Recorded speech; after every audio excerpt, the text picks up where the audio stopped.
বললি? ও আচ্ছা আচ্ছা। এই তপা, তা তুই বলছি প্রথম যে আজকের পেপারটা কোথায়? আরে আজকের পেপারটা একটু বলো না, কোথায় আছে? তারপরে বলার পরে তোকে কি বললো? আরে শুনতে পাচ্ছ? ও আচ্ছা আচ্ছা। আজকের পেপারটা একটু বলে দাও, তাহলেই হয়ে যায় তো। না তুই ওই কথাটা কেন বললি? তুই তো অন্যভাবে বলতে পারতিস কথাটা, তাহলেই তো হতো।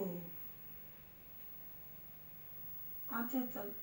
আচ্ছা দাঁড়া, তোকে একটু পরে ফোন করছি, একটু পরে ফোন করছি, দাঁড়া আর 1 মিনিট পেপারটা ধর। কোথায়? ধর ধর 1 মিনিট, একটু একটু পরে ফোন করছি, ওয়েট কর ওয়েট কর।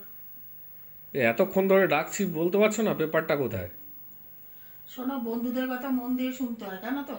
কেন বন্ধুদের কথা বাড়ি থেকেও মন দিয়ে শোনে না। তাই? বন্ধুদের কথা মন দিয়ে শুনতে হয়, বাড়িতে কেউ শোনে না? বাড়ি থেকেও বন্ধুদের কোনো কথা, আমার কথা তুমি মন দিয়ে শোনো? ও, এ নতুন জিনিস জানলাম। যাক, ঠিক আছে।